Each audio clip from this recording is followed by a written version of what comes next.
Chaque année, sur les 5 millions d'accidents domestiques recensés en France, on compte près de 15 000 décès. Et en préparant cette discussion, je suis tombé sur un chiffre tiré de nos sources qui m'a littéralement figé le sang. Ah, je crois deviner de quel chiffre tu parles. Ouais, 50% de ces tragédies pourraient être évitées. La moitié. Évitées si juste une simple personne présente sur les lieux maîtrisait les bons réflexes. C'est fou quand on y pense. Des milliers de vies qui basculent du mauvais côté, simplement parce que la personne à côté ne savait pas où poser ses mains, quoi. C'est exactement ça. Et c'est vraiment le point de départ de notre plongée d'aujourd'hui. Tout à fait. Aujourd'hui, on se penche sur le guide Les gestes qui sauvent, édité par la Croix-Rouge française. Notre mission, pour ceux qui nous écoutent, c'est de comprendre comment cet ouvrage ambitionne de transformer n'importe quel citoyen ordinaire en premier maillon d'une chaîne médicale d'urgence. Parce que c'est un peu le grand paradoxe de notre époque, en fait. On a une médecine d'urgence ultra sophistiquée, avec des hélicoptères, des blocs opératoires de pointe, des défibrillateurs intelligents un peu partout. Ouais, la technologie incroyable aujourd'hui. Mais face à tout ce déploiement, moins de 6% de la population française est formée aux gestes de premier secours. Moins de 6%. Ah oui, c'est ridiculement bas. Complètement. Et le livre pose un diagnostic assez sévère là-dessus. Toute cette belle ingénierie médicale, elle ne sert strictement à rien si la personne qui assiste à l'accident, dans les toutes premières secondes, reste totalement pétrifiée. Ouais, elle est là, elle bouge pas. Voilà. L'objectif de ce manuel, c'est pas du tout de former des chirurgiens. C'est de fournir une sorte de mode d'emploi de la survie, une architecture logique pour vaincre cette paralysie, en fait. Et cette paralysie, honnêtement, on la comprend face à un corps blessé, à quelqu'un qui s'étouffe ou qui s'effondre devant nous au supermarché. La réaction humaine primaire, c'est pas l'héroïsme, hein. Non, c'est la terreur. C'est ça, la terreur. On a cette peur viscérale de mal faire, d'empirer la situation, de briser une côte ou de déplacer une colonne vertébrale. J'avoue que ma première pensée face à un accident grave, ce serait probablement de ne rien toucher et juste d'attendre les professionnels. Et c'est là que le livre intervient, en fait. Parce que cette idée reçue, c'est précisément l'ennemi numéro 1 qu'il combat. L'abstention par peur de mal faire, c'est une illusion hyper dangereuse. Ah ouais? Même si on n'y connaît rien. Même si on n'y connaît rien. Prenons la biologie pure. En cas d'arrêt cardiaque, le cerveau n'est plus irrigué en oxygène. Au bout de 4 à 6 minutes, les neurones commencent à mourir de façon totalement irréversible. 4 à 6 minutes, c'est extrêmement court. C'est rien du tout. Or, le temps d'intervention moyen des secours professionnels dépasse souvent les 10 ou 15 minutes, même en ville. Donc, mathématiquement, Mathématiquement, la fenêtre de survie se referme bien avant l'arrivée du SAMU. Si le témoin ne fait rien, les chances de survie s'effondrent entre 2 et 3%. Donc, ne rien faire, c'est la seule véritable erreur mortelle. 2 à 3%. D'accord. Donc en fait, toute action, même un peu maladroite, vaut infiniment mieux que le néant. Exactement. Et pour expliquer ça, le livre structure cette urgence vitale autour d'un concept très visuel qu'on appelle la chaîne de survie. Ah oui, la chaîne. On a souvent tendance à imaginer le système médical comme une ligne d'arrivée lointaine, tu vois, l'hôpital. Mais c'est plutôt comme un réseau électrique, non? C'est une super métaphore, ouais.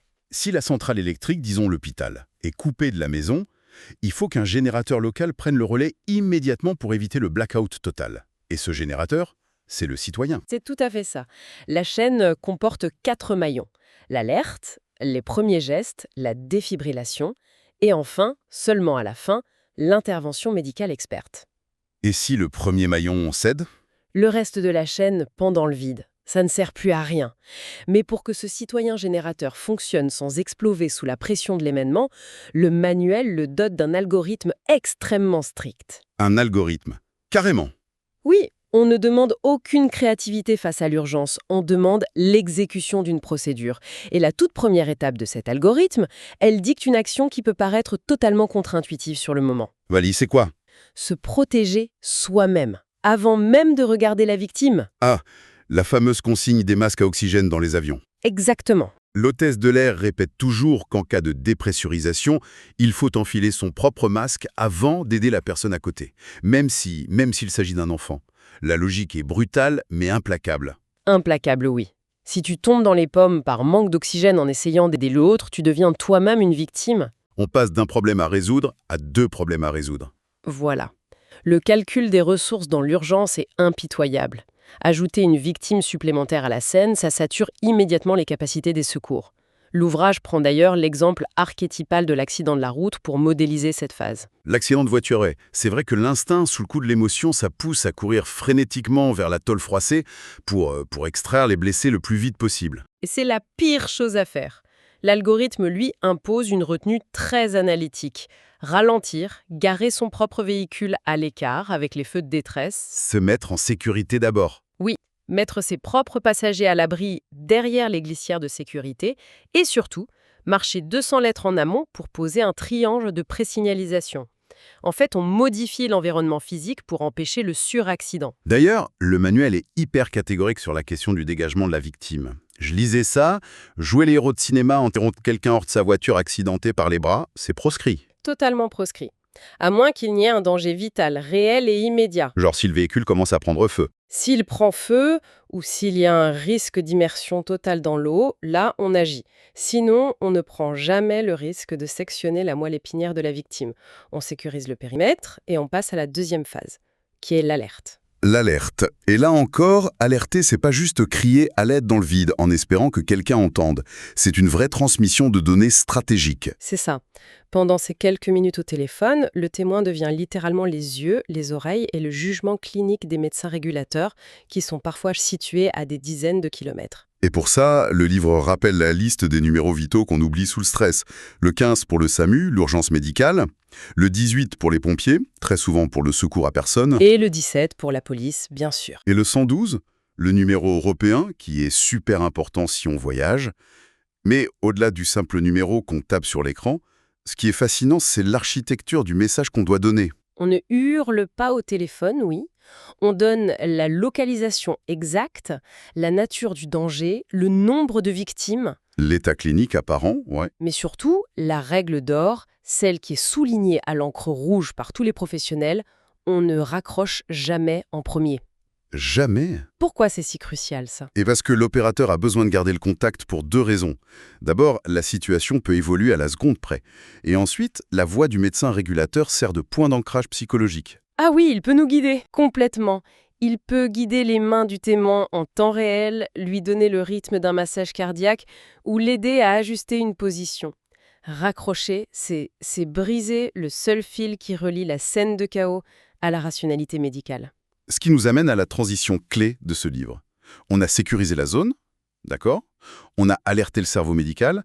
Maintenant, il faut littéralement réparer la machine humaine. On entre dans la mécanique des gestes.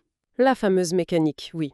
J'ai été particulièrement frappé par la manière dont le livre décompose la biologie humaine en principes physiques très très simples en fait. Face à une hémorragie massive par exemple, mon esprit est tout de suite allé vers une analogie de plomberie.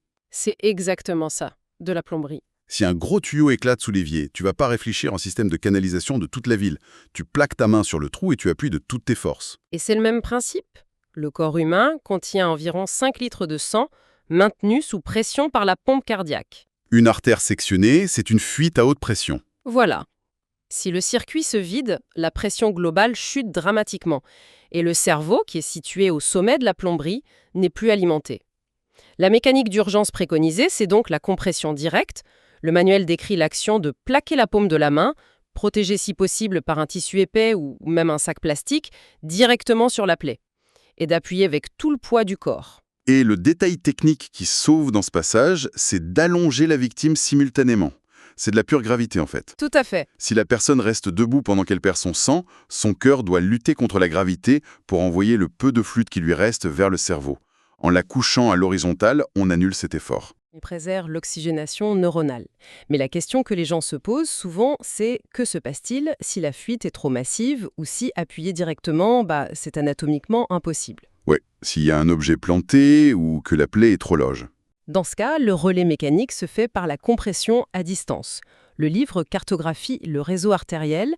L'idée, c'est de trouver le tuyau principal en amont de la fuite et de l'écraser contre un os pour bloquer le flux. C'est fou de visualiser ça comme ça. Par exemple, utiliser son poing bras tendu pour appuyer dans le pli de laine si la jambe saigne abondamment.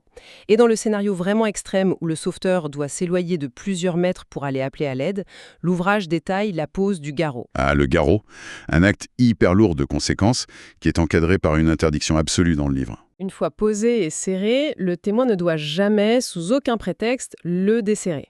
Ouais. Et c'est un point sur lequel il faut insister. Parce qu'on pourrait se dire, bon, les secours tardent, je vais relâcher un peu la pression pour que le sang circule. Mais j'ai lu dans nos sources que c'est lié aux toxines. L'acide lactique, oui. C'est ça. Le sang emprisonné dans le membre garrotté se charge de déchets cellulaires. Si on lâche le garrot au bord de la route, on libère une véritable vague toxique qui retourne directement vers le cœur et les reins. Et ça peut provoquer un arrêt cardiaque foudroyant. Seul un médecin en milieu hospitalier peut gérer cette libération chimique. C'est passionnant de voir comment un geste mécanique cache une réalité biochimique aussi complexe. Absolument. Et cette connexion entre la mécanique externe et la biologie interne, on la retrouve dans une autre urgence vitale abordée par le livre, l'étouffement. L'étouffement, oui. Là, la tuyauterie sanguine fonctionne, mais c'est le conduit d'air qui est bloqué. La scène décrite dans le guide est glaçante d'immédiateté. La personne porte ses mains à son cou, la bouche ouverte, incapable d'émettre le moindre son, le moindre toussement. L'obstruction est totale. L'air ne passe plus du tout.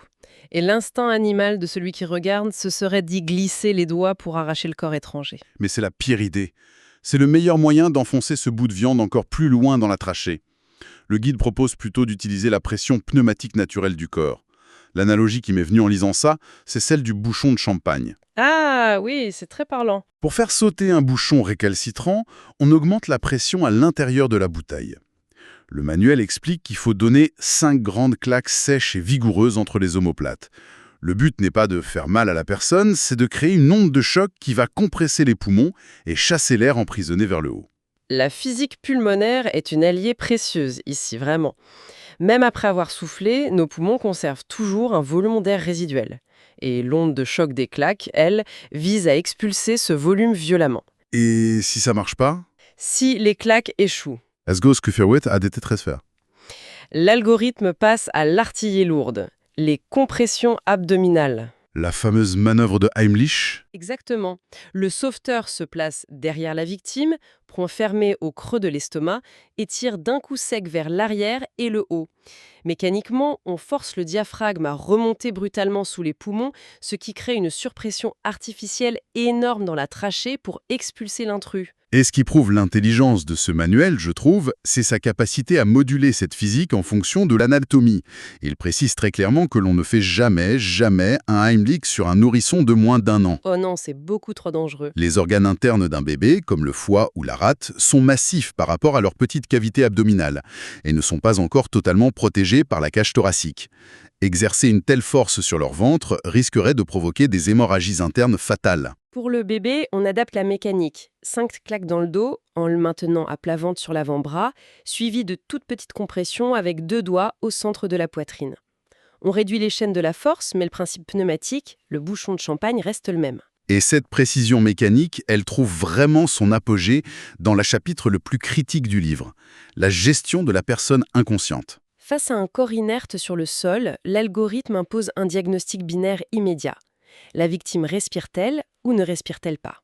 Cette simple distinction change totalement le cours des événements. C'est le carrefour de l'urgence. Si elle respire, on sent le souffle, on voit le ventre se soulever, la situation est stable, mais précaire. Le danger à ce moment-là, c'est pas le cœur, c'est l'étouffement par ses propres fluides ou par sa propre langue qui tombe en arrière. Et c'est là qu'intervient la PLS. La position latérale de sécurité. Et encore une fois, c'est une pure affaire de gravité. En basculant doucement le corps sur le côté, la tête légèrement inclinée vers l'arrière et la bouche orientée vers le sol, on s'assure que si la victime vomit ou saigne, les liquides s'écoulent sur le bitume au lieu d'inonder les poumons. On libère le conduit d'air simplement en modifiant l'axe du corps. C'est brillante simplicité.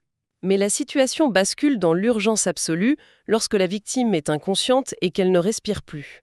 L'arrêt cardio-respiratoire. Le moteur s'est éteint. Sans action immédiate, c'est la mort cellulaire que nous évoquions tout à l'heure. Il faut remplacer la pompe cardiaque défaillante par une pompe mécanique externe. Et cette pompe, ce sont les mains du citoyen. Le massage cardiaque. Et je dois souligner un détail technique intéressant dans notre source. Le manuel spécifique que nous analysons mentionne une procédure impliquant 15 compressions thoraciques suivies de 2 insufflations, le bouche à bouche. Or, j'ai souvent entendu parler d'un ratio de 30/2 dans des formations récentes. Comment on explique cette différence ? C'est une excellente observation, et ça illustre bien la vitalité de la science médicale. Les algorithmes de premier secours ne sont pas des textes sacrés, figés dans le marbre. Ils évoluent au fil des décennies. Donc la science s'ajuste? Oui, en fonction des études épidémiologiques et de l'observation des taux de survie mondiaux. Les instances internationales de réanimation ajustent régulièrement ces ratios en passant de 15,2 à 32 pour maximiser le temps passé à compresser le thorax par rapport au temps passé à insuffler de l'air. Parce que les études ont montré que le maintien de la pression sanguine est l'élément le plus critique. Peu importe l'édition ou le ratio spécifique que l'on a appris, le mécanisme biologique derrière le massage cardiaque reste fascinant. On ne se contente pas d'appuyer sur la peau, en fait. On utilise le sternum, l'os plat au centre de la poitrine, comme un piston. Un vrai piston, oui. En enfonçant le thorax d'environ 5 cm, on écrase littéralement le cœur entre le sternum et la colonne vertébrale. Cette pression expulse le sang gorgé d'oxygène qui stagnait dans le cœur, vers le cerveau.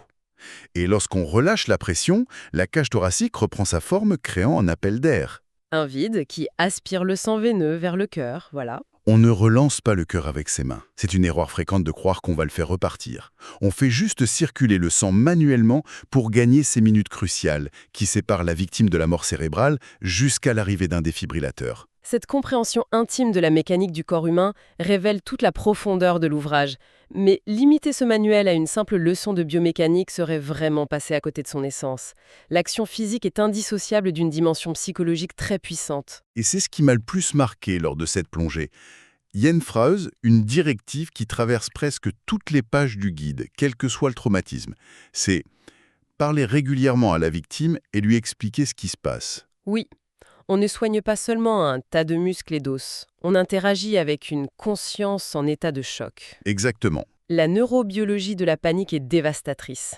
Lors d'un traumatisme grave, le cerveau de la victime est inondé de cortisol et d'adrénaline. Le rythme cardiaque s'emballe, la respiration devient erratique, la demande en oxygène explose. Ce qui aggrave dramatiquement l'état clinique, surtout si on soupçonne un infarctus, par exemple. Tout à fait. L'utilisation d'une voix calme, posée, qui verbalise les actions en cours, ça agit comme un véritable sédatif physiologique. Ça aide à faire redescendre le rythme cardiaque. Le manuel exige d'ailleurs que le sauveteur agisse comme un enquêteur. Lors d'un malaise, il faut poser des questions précises. Depuis quand avez-vous cette douleur? Avez-vous pris des médicaments ce matin? Avez-vous déjà été hospitalisé pour ça? Au-delà de l'utilité évidente de ces infos pour le SAMU, cette enquête a un double effet thérapeutique fascinant. Un effet sur la victime déjà. Oui. Pour la victime, se concentrer sur des réponses factuelles l'ancre dans le réel et freine la spirale de l'angoisse. Elle comprend qu'une procédure logique est en cours, qu'on s'occupe d'elle. Et l'impact sur le sauveteur lui-même est tout aussi déterminant. Se retrouver face à une douleur aiguë génère un pic de stress qui peut totalement paralyser l'action. C'est clair. En forçant son propre cerveau à se concentrer sur un questionnaire précis, le citoyen déplace son activité neuronale de l'amygdale, qui est le centre de la peur, Vers le cortex préfrontal. et le hippocampe, le siège de la logique et de l'analyse. Gérer la psychologie de l'autre permet de dompter sa propre panique. Et c'est dans ce double apaisement que les valeurs fondamentales de la Croix-Rouge prennent tout leur sens. Les principes d'humanité et d'impartialité mentionnés en préambule du livre, ce ne sont pas que des mots vides. Non, ça se traduit dans les actes. Sauver une vie, c'est d'abord tisser un lien d'humanité brute, au moment où la vulnérabilité de l'autre est totale. C'est joliment dit. Et ça nous montre que ce guide est bien plus qu'une liste d'instructions médicales. C'est une sorte de traducteur universel. Il prend la complexité effrayante de l'anatomie et de l'urgence et la traduit en un devoir civique accessible, d'une rationalité absolue. Il démontre l'illusion que le pouvoir d'arracher quelqu'un à la mort serait la chasse gardée d'une élite en blouse blanche. Les outils pour maintenir la vie, en fait, on les a déjà. Nos mains, le poids de notre corps, notre voix et un tout petit peu de physique élémentaire. C'est déjà à notre disposition. La maîtrise de ces gestes dissipe le chaos. Là où l'ignorance ne voit que du sang, du bruit et de la peur, l'apprentissage permet de voir un problème mécanique temporaire que l'on peut endiguer. La structure logique du manuel offre l'armure mentale nécessaire pour oser s'approcher, oser toucher et oser agir. Et tout ça laisse vraiment songeur sur la manière dont nos sociétés définissent nos obligations de citoyens. On exige des dizaines d'heures de formation théorique et pratique, validées par des examens rigoureux, le code, la conduite, tout ça, juste pour obtenir le droit de conduire une voiture. On forme les gens à maîtriser une machine qui a le potentiel de tuer. Oui, c'est obligatoire. Mais en parallèle, la formation pour maîtriser l'unique machine capable de sauver une vie en péril, nos propres mains, ça reste massivement optionnel. ça laisse 94% de la population totalement désarmée face au destin. On peut vraiment se demander à quoi ressemblerait le monde si la capacité de préserver la vie devenait une condition sine qua non pour participer pleinement à la société. C'est une réflexion qui, à mon avis, mérite de résonner bien au-delà de ces pages pour chacun de ceux qui nous écoutent.